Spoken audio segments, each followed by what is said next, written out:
Okay pa ba kayo? Okay pa? Ay, ang gagaling. Pasok kayo.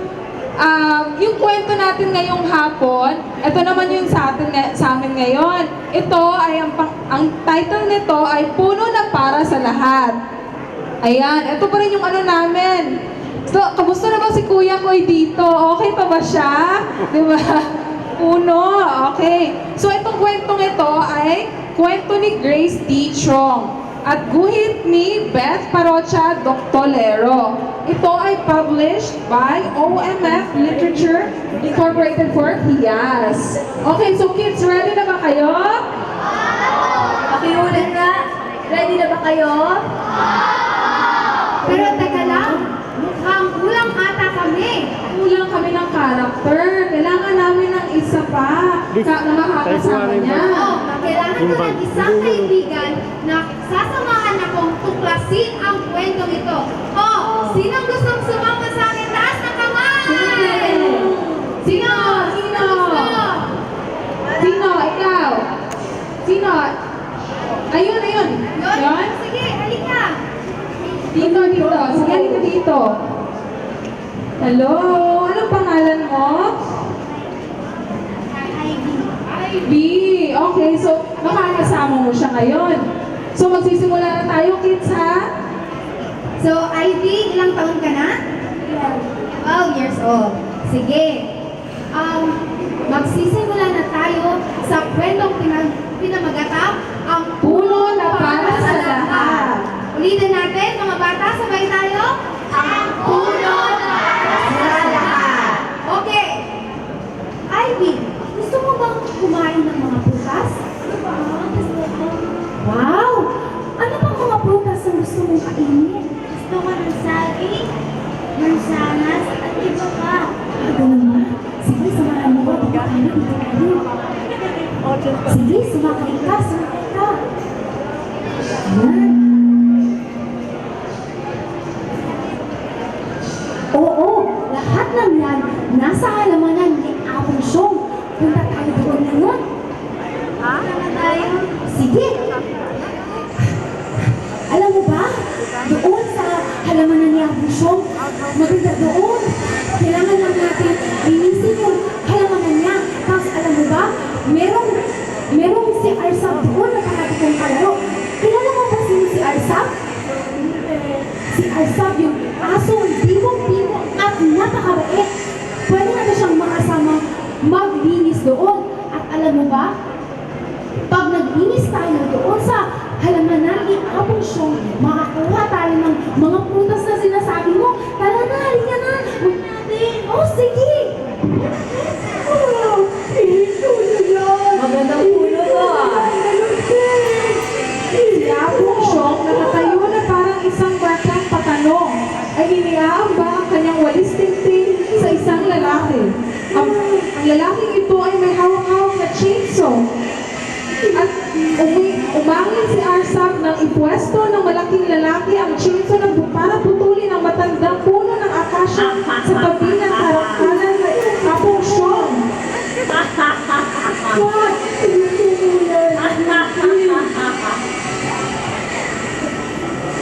Hala, si Apong Syong yun. Bilisan na natin. Mukhang may problema siya. Halika na, bilisan na natin. Sige. Ito mo yan! Huwag mo puputulin ang puno yan! Nako, Lola! Wala to sa bakuran mo, hindi to sa'yo yung punong to. Hindi rin iyo yan, puno yan! Ang asawa ko si Berto ang nagtanim ng puno yan, kaya mananatili yan nandyan! Hindi nga eh. Inutusan na ako dito. Please! Malapit sa Apong Syong. Oh, sino ba kayo? Manong, walang galang na lang po. Tama po si Apong Syong. Sabi po ng tatay ko, hindi magandang magputol ng puno. Kasi pag naputol po kayo ng puno, lalo pong babaha dito sa atin. Di ba? Tama, Ivy? Tama. Oo, tama, di ba? Tapos kami mga bata, hindi kami nagsisinungaling. Di ba? Ay nako, alam niyo mga bata, bata, umalis na kayo dito at inutusan pa ako ni Mr. Macayo. Si Mr. Macayo? Yung may-ari ng furniture shop? Oo, kaya umalis na kayo dito at baka masisante pa ako. Mawalan ako ng trabaho dito. Sige kayo. Sister Macayo pala yung may-ari dito. Sino pong namin kayo sa mayor? Di ba, Bunso? Oo. Ay, di sige, sumbong nyo doon. Magkaibigan naman si Mayor tsaka si Mr. Macayo eh. Basta na dyan. Sana sila ang meron. Alis!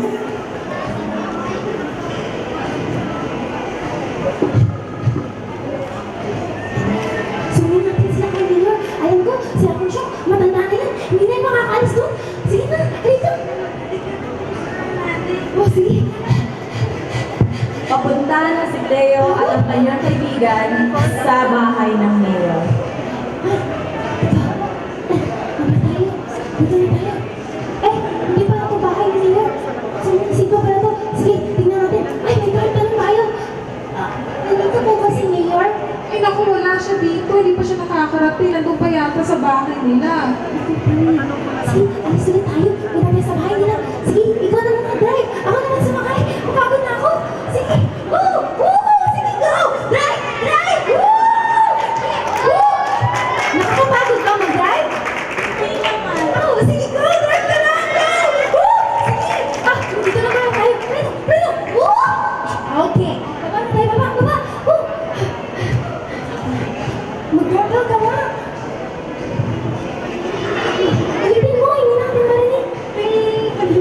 Okay! Ito na, hintay tayo. Sana meron ng sumunod sa atin. Ulitin mo kaya? Ay, sino yan? Teka lang ha, pupunta ko na ako. Naku, saan ba yung gate? Yan. Bakit wala pang tao? Asan ba? Ano yun? Ayun. Naku, mga bata, ano ginagawa niyo dito? Ano kailangan niyo? Susumbong lang po kami. Susumbong niyo. Kailangan po namin talaga makausap si Mayor. Kailangan po kasi namin isumbong na may taong pumuputo ng puno doon sa amin po. Ay ha? Eh, ano mga importante doon? Eh, lahat naman tao pumuputol ng puno. Hindi po kasi pag pinutulog po ng puno, hindi na po maraming puno na makakatulong na ihinto yung global warming. Global warming? Bakit profesor ka ba makapagsalita? Ano, bakit naman lahat naman ng tao pumuputol nga ng puno? Tapos wala naman kung magbabaha. O okay lang yun, konting baha lang naman yun eh. Hindi po kasi ang global warming po kasi ang ibig sabihin nun, umiinit ang mundo. Tapos pag ang mundo init na, mamatay mga lahat ng halaman. Hindi! Yung mga pwedeng makausap hayop. ngayon si... Aba! Hindi niyo pwede... Ano ba nangyayari dyan? Ay, may mga bata po kasi dito. Nakagulo. Pasensya na po sa abalan. Yung mga puno po kasi pinuputol eh. Ha? Nino? Ano po kasi, may pumunta po kay Apong Show, galit na galit si Apong Show. Kasi may pumunta po doon kasi sabi daw, magpuputos ng puno kasi utos na po ni Mr. Macayo. Tapos sabi ko kasi, magpapatayo ka ng poste ng ilaw. Kaya puputulin daw yung puno na nakakasya na matanda na doon. Ano? May inutos ako? Wala akong inutos na may inutos ako na maglagay ng poste pero wala akong inutos na magputol ng puno. Hindi yun pwede. Hindi maaari kapag ako ang mayor dito. Ganun po ba? Paano yan? Ang gagawin namin, tulungan mo po kami para mapigilan po namin yan. O sige, Senyo, utahan mo yung puno na nagsabihan mo na hindi na ipapaputol. Okay, right away, Mayor. Right O away. sige, susunod na ako, bibihis ko na ako. Sasakay tayo ulit. Ikaw ulit, drive. Go! Naku, naman ako! Go! Go! Go! Go! Dito naman tayo! Baba!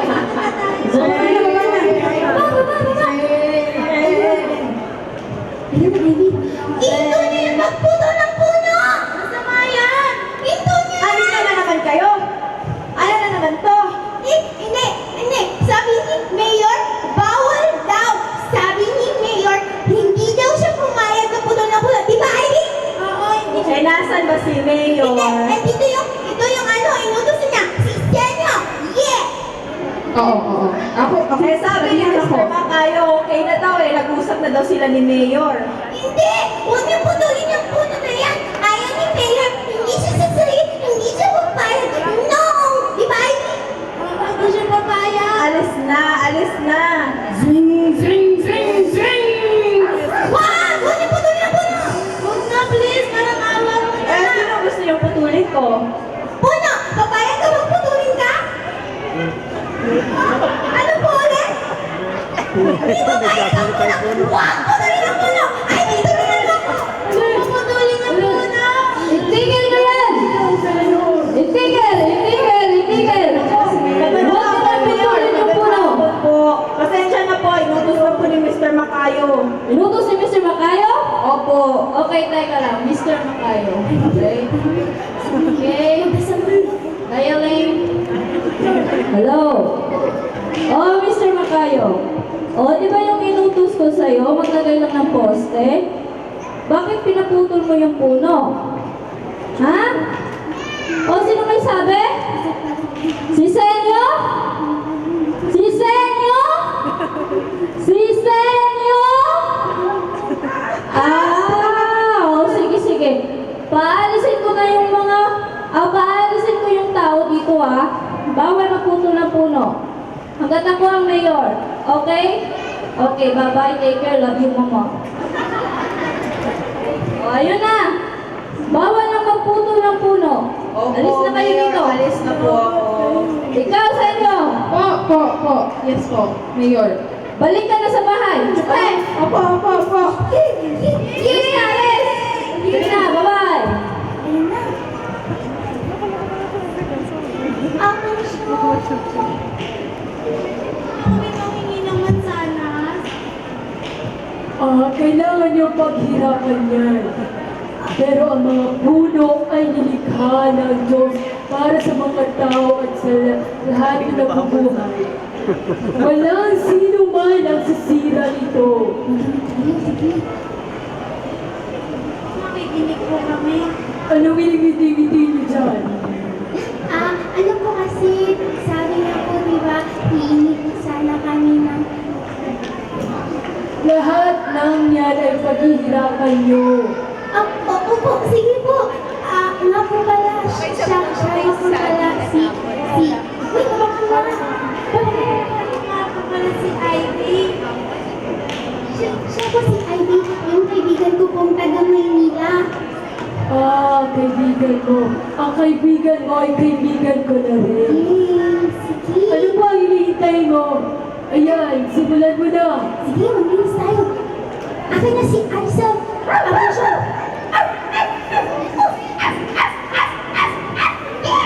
Ito pa.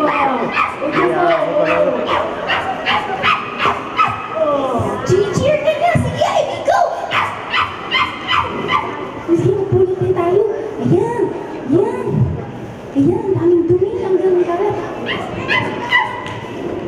Ayun na. Tapos na tayo maglinis. Maglinis na ba, Ivy? Malinis na. Okay, pwede na tayo kumain. Kakain na ng putas ng puno. Anong gusto mo dyan? Wow! Sige ko, kain na tayo.